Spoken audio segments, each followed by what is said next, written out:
नमो अरिहन्ताणम्।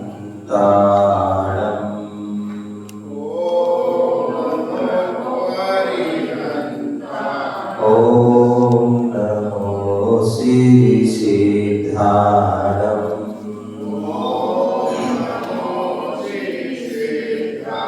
ॐ नमो ऐर्याणम्। ॐ नमो वज्रायाणम्। ॐ नमो लोये सौसाहुणम्।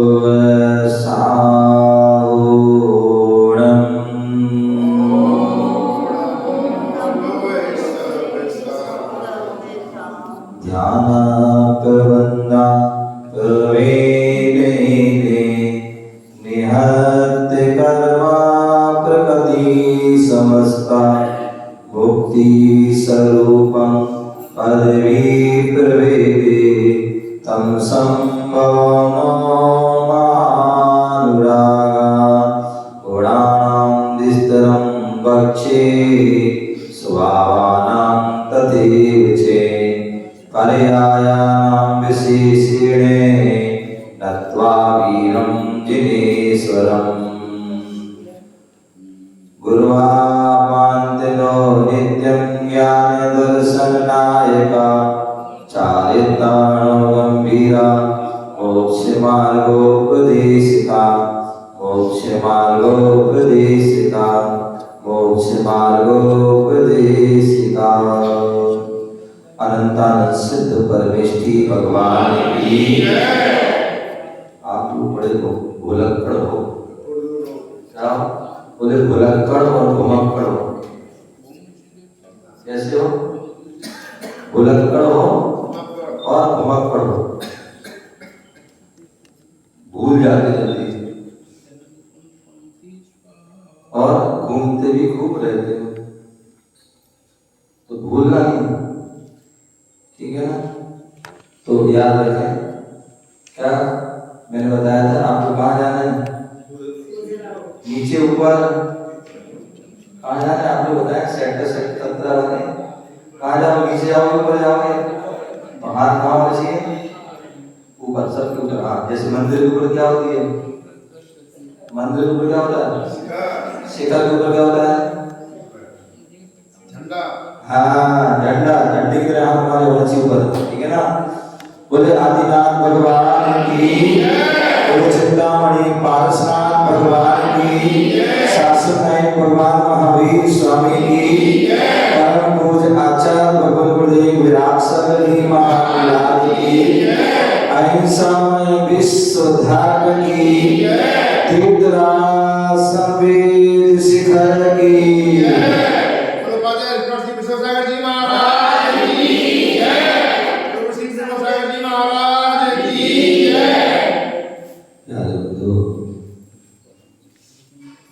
आज हम सभी पुनः भारत की राजधानी दिल्ली और दिल्ली का जो दिल रोहिणी सेक्टर 11 महावीर जिनालय में हम बैठे हुए हैं, जो भव्य प्रांगण है और जो वास्तव में समोषण का रूप है। क्या है? समोषण। जहाँ जैसे समोषण में हम चारों तरफ से हम दर्शन कर सकते हैं, चारों तरफ जो है घूम सकते हैं, ऐसे यहाँ पर भी सेक्टर 11 के मंदिर में भी हम चारों तरफ घूम सकते हैं। क्या? चारों तरफ खुला हुआ है कि नहीं?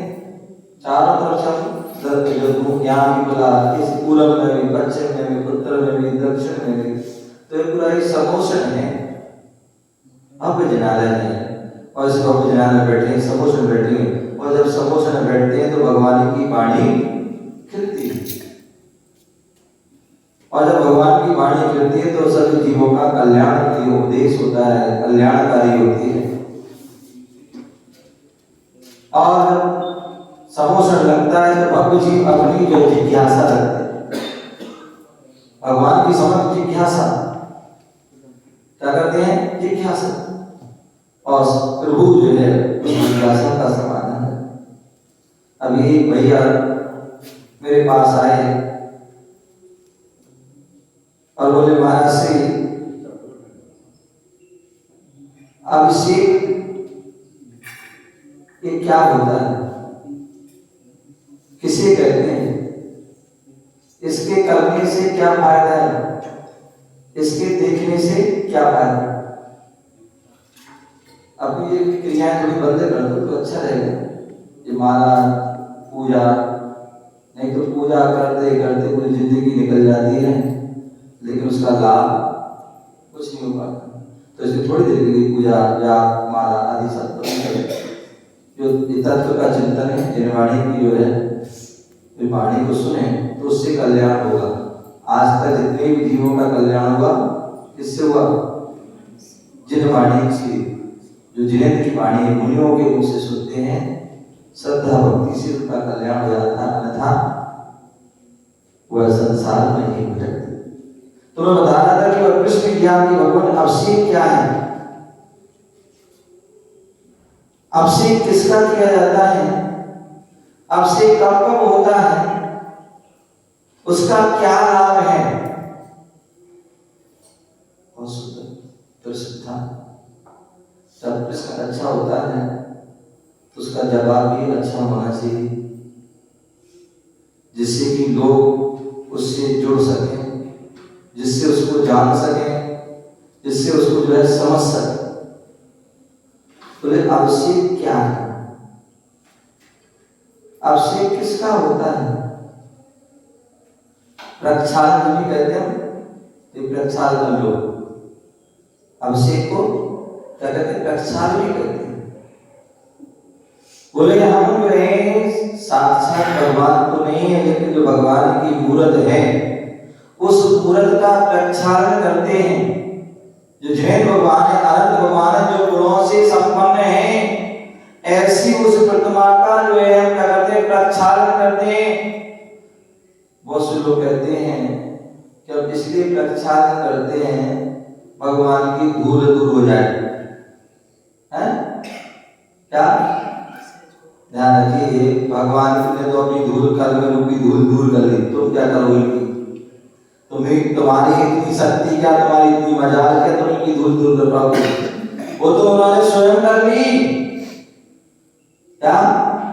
जो उनकी कर्म रूपी धूल थी वो तो उन्होंने स्वयं कर लिए, तभी तो वो भगवान हुए, तभी तो वो सिद्ध हुए, तभी तो वो अनंत हुए, तभी तो उनकी वह प्रतिमा बनी है।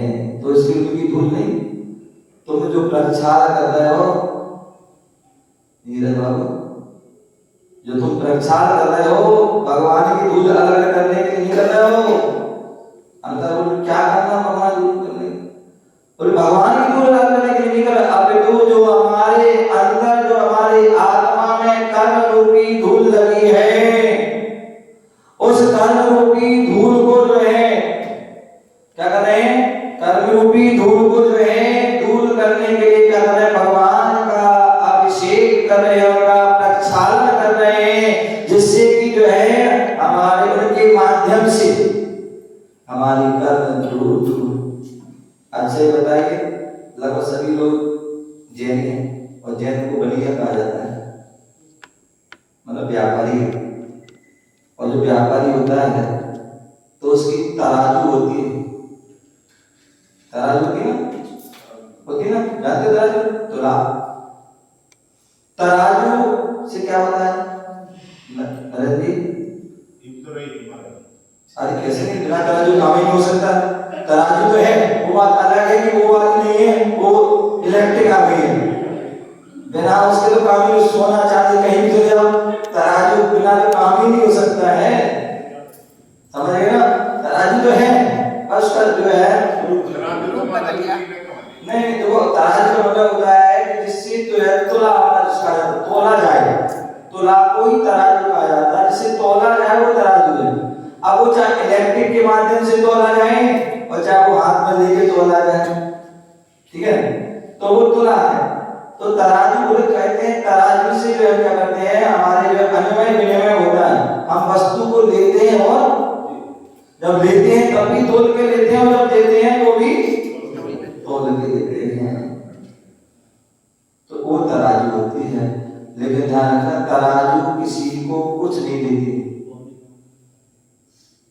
तराजू किसी को कुछ नहीं देती है, लेकिन तराजू के माध्यम से हमें सब कुछ मिल जाता है। तराजू किसी को कुछ नहीं देती है, लेकिन तराजू के माध्यम से हमें सब कुछ मिल जाता है। इसी प्रकार भगवान हमें कुछ नहीं देते हैं, लेकिन भगवान की भक्ति के माध्यम से हमें सब कुछ मिल जाता है।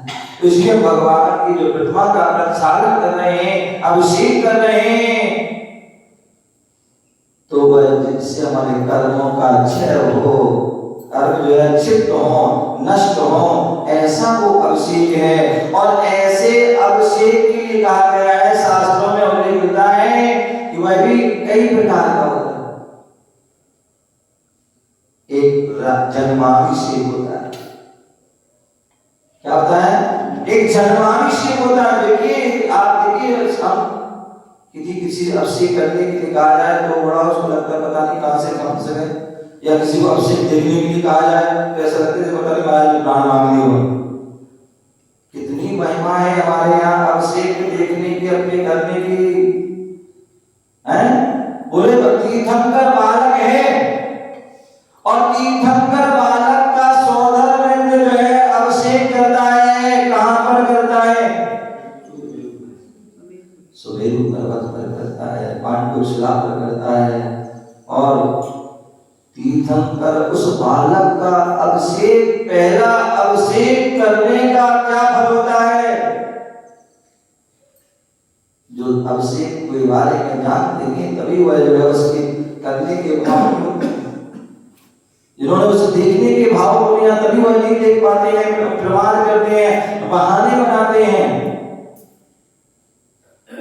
अन्यथा जिन्होंने जान लिया है तो वो कभी वो प्रमाद नहीं कर, बहाना नहीं पाएगा, अपने आप को सौभाग्यशाली ले। चलो हमारे लिए क्यों एक बार अभिषेक किया था तीर्थंकर बालक का, केवल वह सौधर्म में एक भवदानी हो गया। क्या हो गया? एक भवदानी हो गया। एक भव मनुष्य का धारण करेगा और नियम से वह मोक्ष जाएगा। ये अभिषेक की महिमा। सौधर्म इंद्राणी, सौधर्म इंद्राणी, उसने अभिषेक को देखा था। क्या देखा था? हम कौन से अभिषेक कर रहे हैं? क्या करने लेट जाएंगे मंदिर, थोड़ा और सो लो, थोड़े और घर गृहस्थी के पाप के कार्य कर लो, हैं? नहीं भैया, अभिषेक जो है जो करता है हमारे कर्म करे करावे भावना भावे सो तीर्थंकर पदवी पावे। जो करता है, जो करवाता है, वो करने वाले की जो अनुमोदना करता है, जो कर रहा है वो करे, जो करने वाला तो करवाए। महिलाएं नहीं कर सकती तो करवा सकती तो है, वो देख तो सकती है, देख करके भी जो है क्या होती है, देख करके भी कर्मों की निर्जा हो जाती है। और यही कहा है कि सौधर्म इंद्राणी, सौधर्म इंद्र जब मोक्ष जाए उसके पूरे पहले जो है एक सौधर्म इंद्र के काल में 40 मील, कितनी 40 मील सची मोक्ष चली जाती है।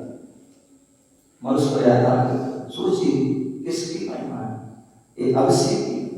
तो बताता है कि पहला अभिषेक जन्माभिषेक होता है जो तीर्थंकर बालक का होता है। सौधर्म इंद्र सुमेरु पर्वत पर लेकर भक्ति भाव से 1008 कलशों, 1008 कलशों से क्या करता है? अभिषेक करता है।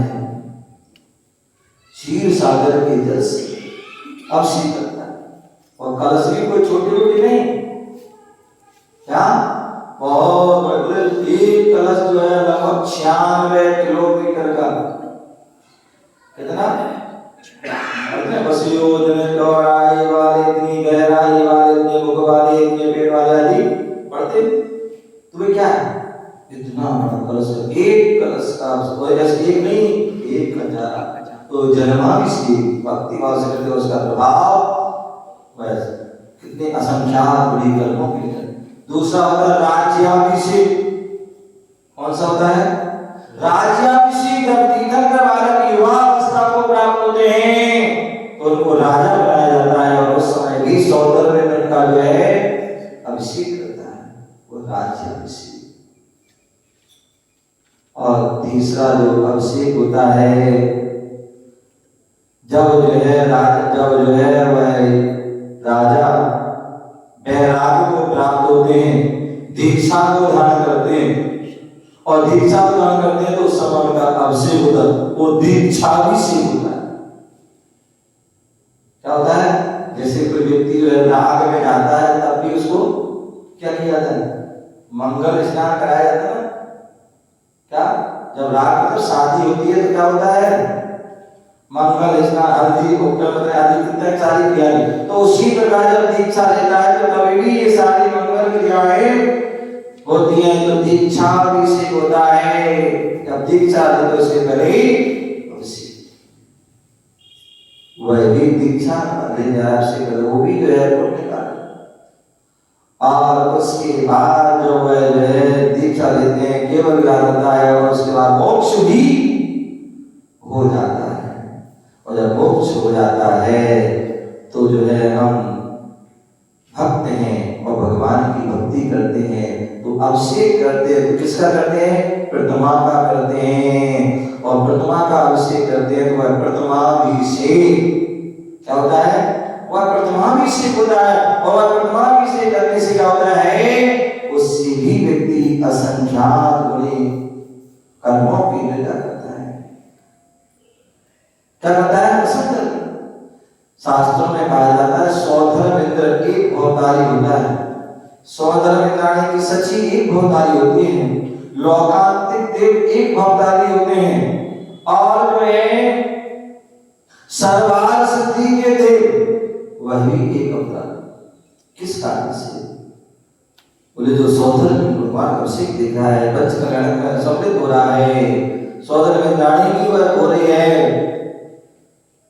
ध्यान रखिए, जब भी कोई अभिषेक होता है, पूजन पाठ होती है, विधान होता है, हमेशा परिवार उस कार्यक्रम में सम्मिलित होना चाहिए। तो जैसे हम सब परिवार पाप करते हैं, क्या करें? आरंभ सारंभ कर रहे हैं तो क्या करें? पाप हो रहा है। एक साथ टीवी देख रहे हैं, एक साथ पिकनिक मनाने जा रहे हैं, एक साथ सो रहे हैं, एक साथ, तो क्या हो रहा है? इससे पाप। तो जैसे एक साथ हम पाप कर्म करते तो एक साथ धर्म कर्म भी करें जिससे कर्मों की निंदा। तो इसलिए सौधर्म में अकेले नहीं, वसा परिवार आता है, भगवान का अभिषेक पूजन आदि करता है, वह कर्मों की निंदा करता है। और वही एक भवतारी। इसी प्रकार इंद्राणी भी आती है तो वह भी अपनी पूरे अपनी जो वनवास की जो है उसकी जितनी भी रानियां सखियां उन सबको लेकर के आती है। तो वह भी वह साथी सहन नटन करती है तो वह भी भवतारी आती है। लोकांतिक देव जो पांचवें स्वर्ग देव होते, ब्रह्म स्वर्ग के देव होते हैं, ब्रह्म से ऋषि कहा जाता है, जो ब्रह्मचर्य आदि का जो है पालन करते हैं। बोले लोकांतिक वही होते हैं जो पूर्व भाव में मुनि बनते हैं, जो अखंड ब्रह्मचर्य का पालन करते हैं, निर्दोष साधना करते हैं, वही जो है ब्रह्म ऋषि बनते हैं, लोकांतिक भी बनते हैं। जो केवल और कहीं जाते हैं, केवल तीर्थंकर भगवान के दीक्षा कल्याण के अवसर पर आते हैं और वहां वैराग की अनुमोदना करते हैं, वैराग की प्रशंसा करते हैं। बोले अच्छे कार्य की प्रशंसा करोगे तो आपका अच्छा होगा और बुरे कार्य की प्रशंसा करोगे तो बुरा। और हम क्या करते हैं?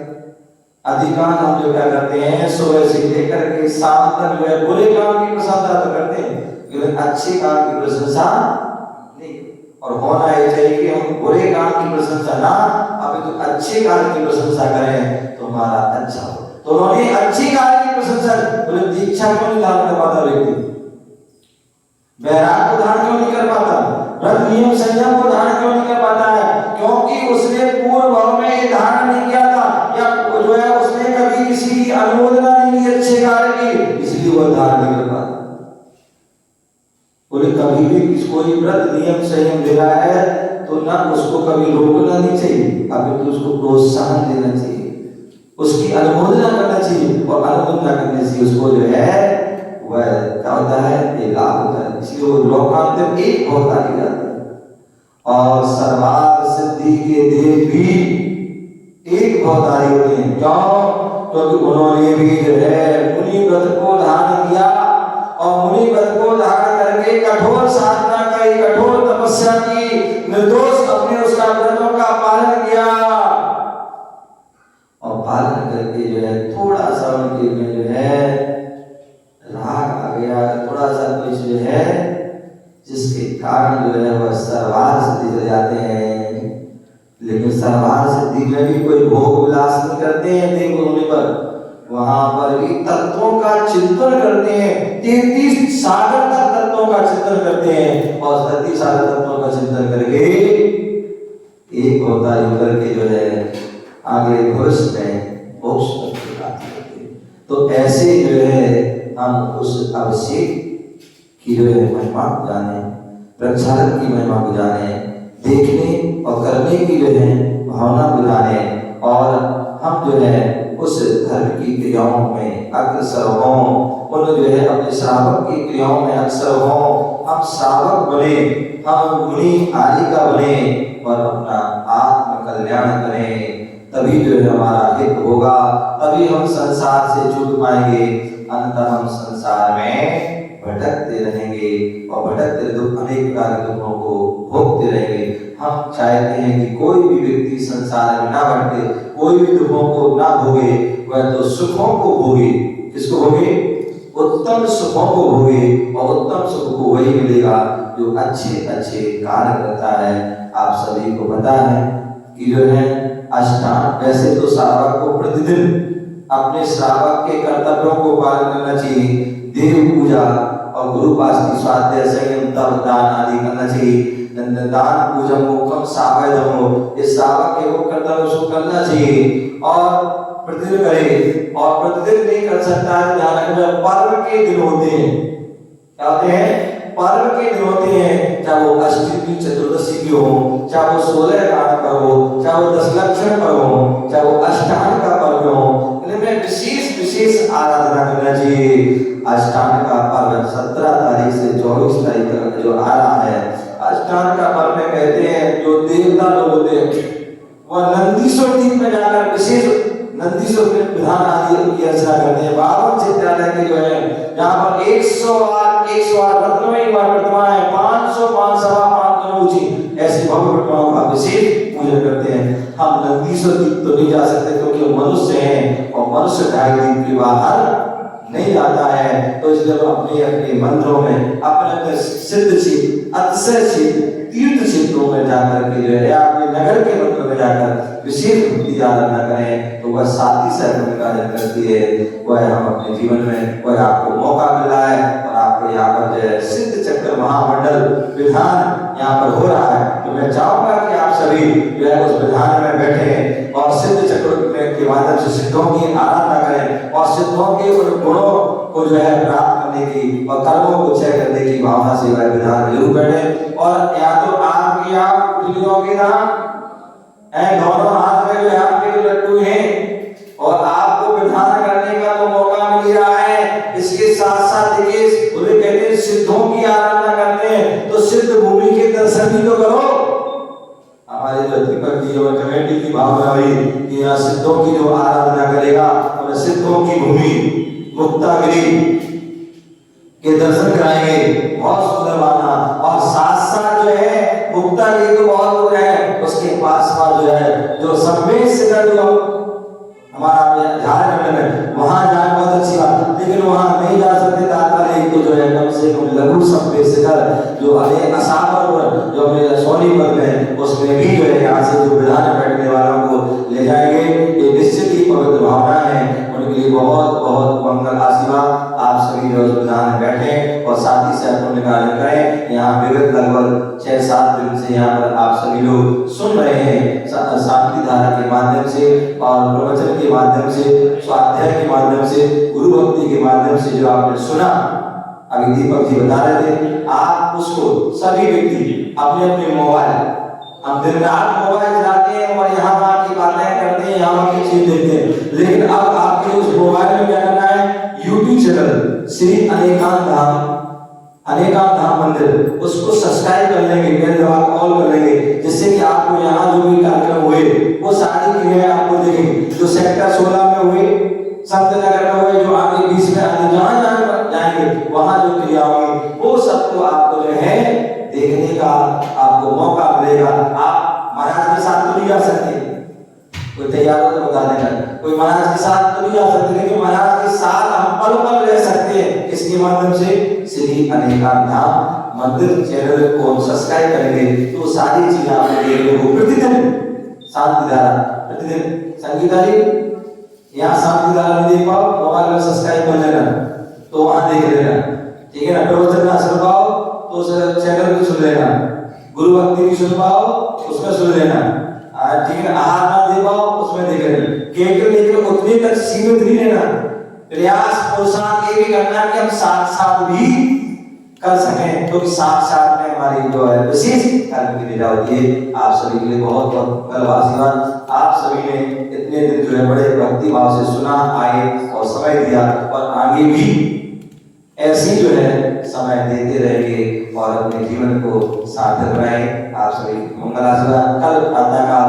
अभिषेक शांति धारा के बाद यहाँ से मंगल विहार जो है सेक्टर 24 होते हुए सेक्टर 20 में होगा, वहां पर भी 28 में अष्टांग का महापर्व है, वहां पर भी विशेष विधान होगा।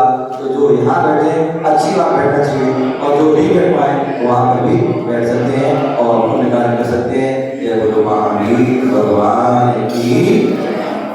रामानी के वालो तो वाणी मस्तक रहो सदा देते दो, ये दिलवाणी भारती तो जमुन में ज्योति शरणा वे सो पावे सुचे, देव जो अरिहंत को सेवा निर्गत दयाल